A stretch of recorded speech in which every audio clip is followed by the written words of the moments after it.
Everyone I know in love are all in town, but I've had enough of looking at the snow.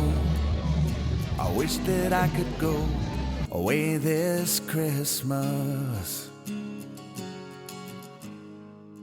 My family, they don't want me to go away, but I chose to leave.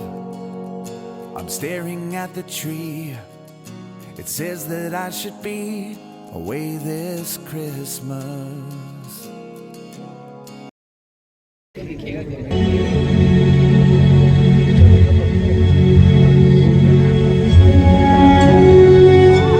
हे Bethlehem एफ्राता, यहूदाच्या आजारांमध्ये तुझी गणना अल्प आहे, तरी तूच मधून एक जण निघेल तो माझ्यासाठी इस्रायलचा शास्ता होईल. त्याचा उद्भव प्राचीन काळापासून, अनादी काळापासून आहे.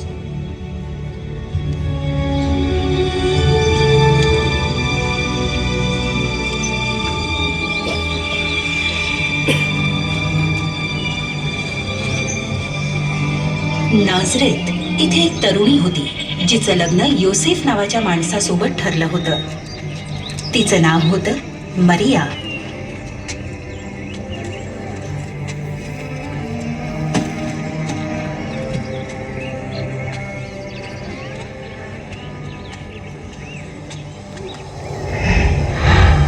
प्रभू तुझ्या सोबत असो आणि तू अतिशय आशीर्वादित आहेस. भिवू नकोस मरिये, परमेश्वराची तुझ्यावर कृपा झाली आहे. तू गर्भवती होशील आणि एका मुलाला जन्म देशील आणि तू त्याचं नाव येशू ठेव. कुमारिका आहे, असं कसं होईल? पवित्र आत्मा तुझ्यावर येईल, पराचं सामर्थ्य तुझ्यावर छाया करेल. तुझा हा पुत्र थोर होईल आणि त्याला परात्पराचा पुत्र म्हटलं जाईल. तुझी बहीण अलिशिबा, हिला सुद्धा म्हातारपणी पुत्र गर्भ राहिला आहे आणि जिला वांज म्हणत होते तिला 6वा महिना आहे, कारण देवाला काहीही अशक्य नाही.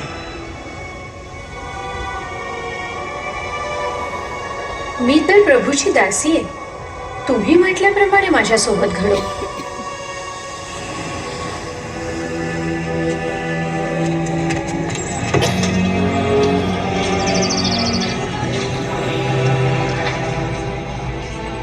नासरेतचे सर्व लोक हो ऐका. अगस्तु कैसरनं हुकूम दिलाय की गालील आणि यहुदा प्रांताच्या सर्व लोकांची जनगणना व्हावी, म्हणून सर्व लोकांनी आपापल्या मूळ गावी जाऊन नाव नोंदणी करावी.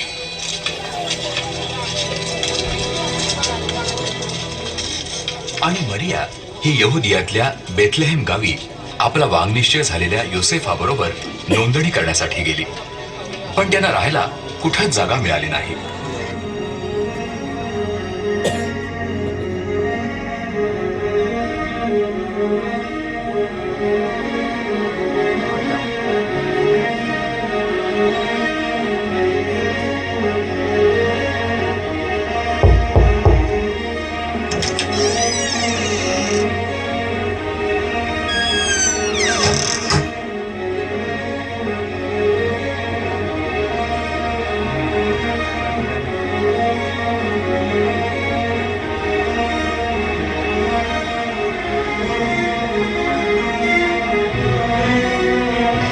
जे एकमात्र ठिकाण त्याला मिळालं ते होतं एक गोठा.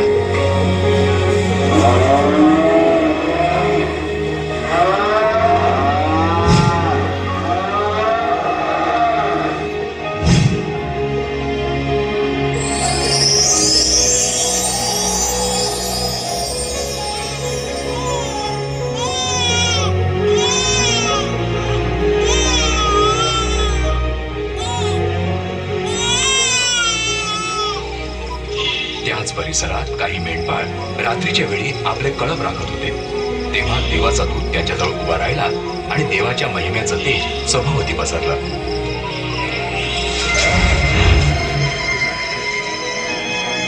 आज तुमच्यासाठी दाविदाच्या गावात तारणारा जन्मला आहे. तोच ख्रिस्त प्रभू आहे.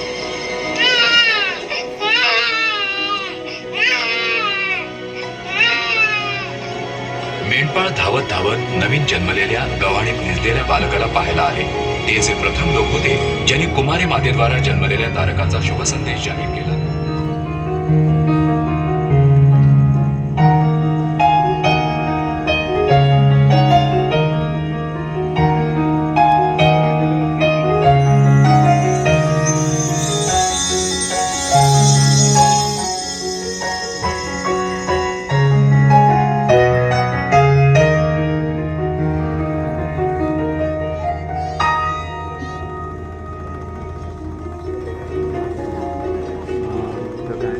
इस्रायल देशातील बेथलेहेम गावी एका छोट्याशा गायीच्या गोठ्यात गुराढोरांसमवेत प्रभू येशू ख्रिस्ताने जन्म घेतला. आपल्या पृथ्वीवरील कालावधीत त्याने सर्व जगाला प्रेमाचा संदेश दिला व हा प्रेमाचा संदेश जगभरातील कानाकोपऱ्यात पोहोचवण्याचं काम ख्रिस्ताच्या शिष्यांनी केले.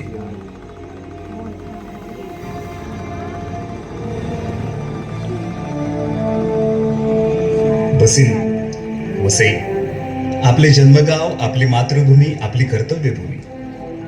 23 डिसेंबर 1538 साली पोर्तुगीज नौदलाने गुजराती सल्तनतावर बसींचा करार किंवा ट्रीटी ऑफ सेंट मॅथ्यूच्या द्वारे विजय नोंदविला व वसईवर कब्जा मिळवून राज्य करण्यास सुरुवात केली. त्यानंतर पोर्तुगीजांनी किल्ल्याच्या नूतनीकरणाची सुरुवात केली. आज आपल्याला जो भव्य वैभवशाली किल्ला पाहायला मिळतो त्याची स्थापना केली. किल्ल्याच्या नूतनीकरणासोबत पोर्तुगीजांनी वसईमध्ये आपल्या प्रभू येशूच्या प्रेमाचा संदेश पोहोचवला. त्यांनी किल्ल्यात अनेक चर्च तसेच एक जेजुएट शाळा देखील उभारली. 5 फेब्रुवारी 1557 साली जन्माला आलेला, जेजुएट शाळेत शिकलेला व किल्ल्यातील church of the holy name of Jesus या चर्चमध्ये वाढलेला गोन्सालो गार्सिया हा मुलगा पुढे जाऊन भारताचा पहिला ख्रिस्ती संत होईल अशी त्या पोर्तुगीजांनी सुद्धा कल्पना केली नसावी. किल्ल्यातील ख्रिस्ताच्या पवित्र नावाचे चर्च इग्रेजा दो सॉन्तो नोमे दे जेसूस, ज्यामध्ये संत गोन्सालो गार्सिया यांची आध्यात्मिक वाढ झाली, त्या चर्चला आपण आजच्या तारखेला संत गोन्सालो गार्सिया चर्च म्हणून ओळखतो. ती आपल्या वसईच्या सुपुत्राची जणू एक प्रेमळ आठवणच आहे.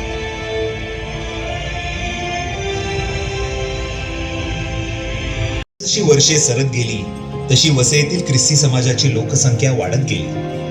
भारतीय संस्कृती व पोर्तुगीज संस्कृतीचे अद्वितीय मिश्रण वसईत दिसू लागले. नवनवीन चर्च उभारली गेली. एक वेगळी भाषा, वेगळी वेशभूषा व वेगळी पाककृती असलेला वसईतील ख्रिस्ती समाज उदयास आला. हा समाज श्रीमंत नव्हता, परंतु शेतीवाड्यांनी सुसंपन्न होता. भात, केळी, अनेक प्रकारच्या भाज्यांचे पीक व खास करून फुलांचे उत्पादन. पैसे नसले तरी प्रेम, एकमेकांच्या सुखदुःखात सहभागी होत होते. आई वडिलांचा मान ठेवला जात होता. मुलांना कष्टाचे महत्त्व शिकवले जात होते. मुलांकडे महागडी खेळणी, गरीब असला तरी प्रेमाने श्रीमंत होता. 20व्या शतकाच्या सुरुवातीच्या सुमारास जेव्हा शिक्षणाची उणीव वसईत भासू लागली व शिक्षणाचे महत्त्व लोकांना पटू लागले, तेव्हा वेगवेगळ्या ख्रिस्ती संघटनांनी शाळा व पुढे जाऊन महाविद्यालये वसईत सुरू केली. वसईचा गरीब शेतकरी समाज शिकू लागला. प्रत्येक क्षेत्रात वसईचे तरुण प्रगती करू लागले. अनेक युवकांनी विदेशी नोकरीचा मार्ग पत्कारला, तर अनेक युवतींनी शिक्षिका बनून ज्ञानदानाचे पवित्र कार्य अंगीकारले. शिक्षणासोबत वसईत पैसे आले, समृद्धी नांदू लागली. लोकांच्या राहणीमानाचा दर्जा उंचावला. दुचाकी आल्या, मोटारी आल्या. जुन्या घरांमधून लोक बाहेर पडली व सुंदर सुशोभित बंगल्यांमध्ये राहू लागली. सुख आले, समृद्धी आली व आपल्या ख्रिस्ती समाजाकडे जणू एक आदर्श समाज म्हणून पाहिले जाऊ लागले.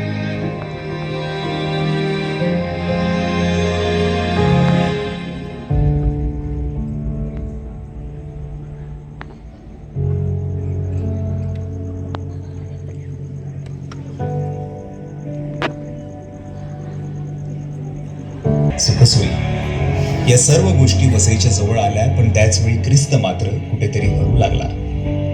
चर्चमध्ये श्रद्धेने जाणारा तरुण आज चर्च बाहेर उभा राहून गप्पा मारत मिसा ऐकू लागला. घरात रोजरीचा आग्रह धरणारे पालक आज मुलांना संडे स्कूल ऐवजी शिकवण्यांना पाठवू लागले. जुने लाकडी क्रॉस व ग्रोटो जाऊन त्याऐवजी मार्बल व टाइल्सचे सुंदर महागडे ग्रोटो आले, परंतु ग्रोटो जवळ प्रार्थना करणारे लोक मात्र आज राहिले. पूर्वजांनी ज्या जमिनींवर घाम गाळून कष्ट केले त्या जमिनी आज करोडोंमध्ये विकल्या जाऊ लागल्या.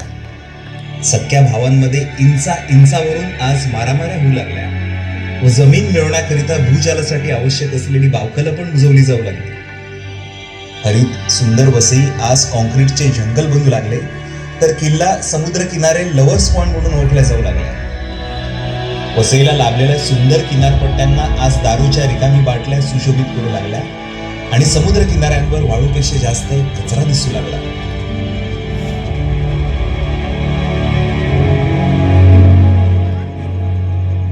माझे घर, माझी मुलं, माझी गाडी, माझे पैसे, माझे हे, माझे ते, मीच मात्र राहिलो आणि आपण अथवा आपलं असं काहीच राहिलं नाही. या मीपणाच्या नादात, या खोकल्या बनावटी शर्यतीच्या नादात आपला वसईकर दिशाहीन झाला. वसईतील तरुण परदेशात नोकरी करून तेथेच स्थायिक होऊ लागले. मोठमोठाली घरे ओस पडू लागली. त्याचे आई वडील घरी एकाकी पडू लागले. मोठी घरं अगदी वृद्धाश्रमासारखी दिसू लागली, कारण त्यात राहणारे फक्त आणि फक्त त्यांचे म्हातारे आई वडील. वसईच्या बदलत्या स्वरूपाबरोबर ख्रिस्त सभेतील ख्रिस्त मात्र दिसेनासा झाला.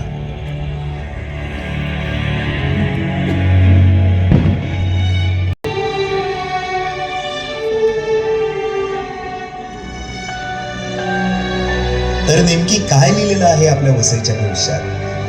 एक नावापुरता ख्रिस्ती असलेला समाज, की ख्रिस्ती असून ख्रिस्ताच्या शिकवणी विसरून जीवन जगणारा समाज, की एक असा समाज ज्यामध्ये एका जमिनीच्या तुकड्यासाठी भावंड एकमेकांचे तोंड देखील पाहायला तयार नाही?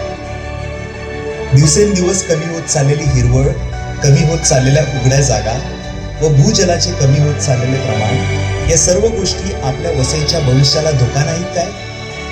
या सर्वांसाठी आपणच कारणीभूत नाहीत काय? आपल्या पुढच्या पिढ्यांना चुकीची शिकवणूक देऊन मोठी आव्हानं उभी करून वसईचे भविष्य अंधारात नेणारे आपणच नाहीत काय?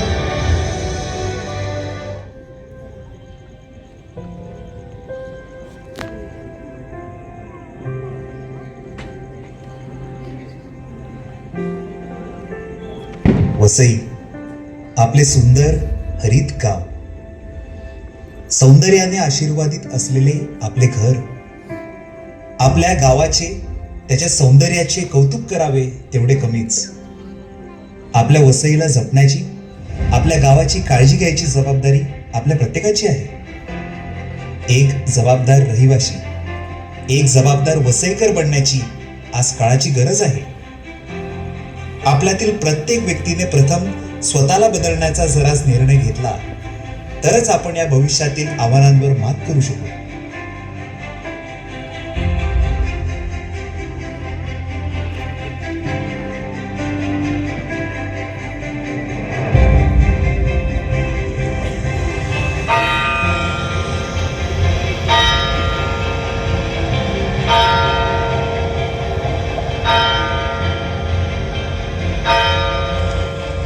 ख्रिस्त जयंती 2024.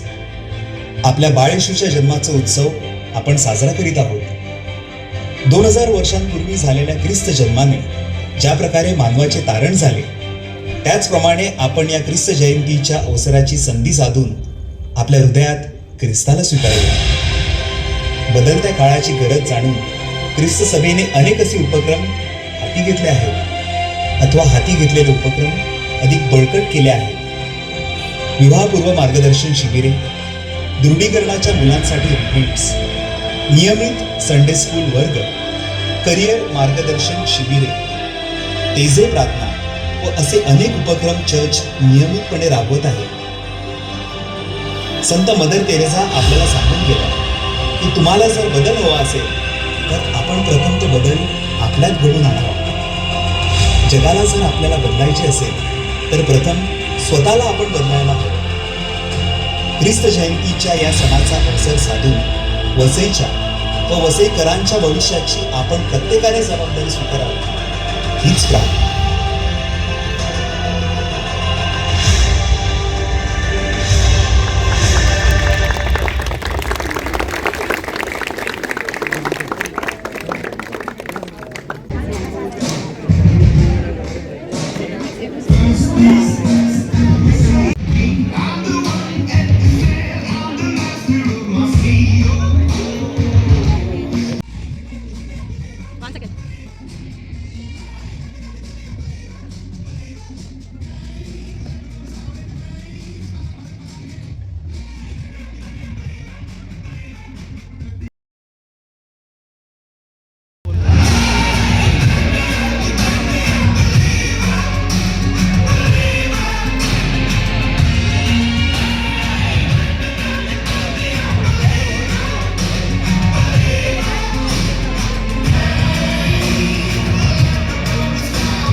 ¿Cómo será mi piel junto a tu piel?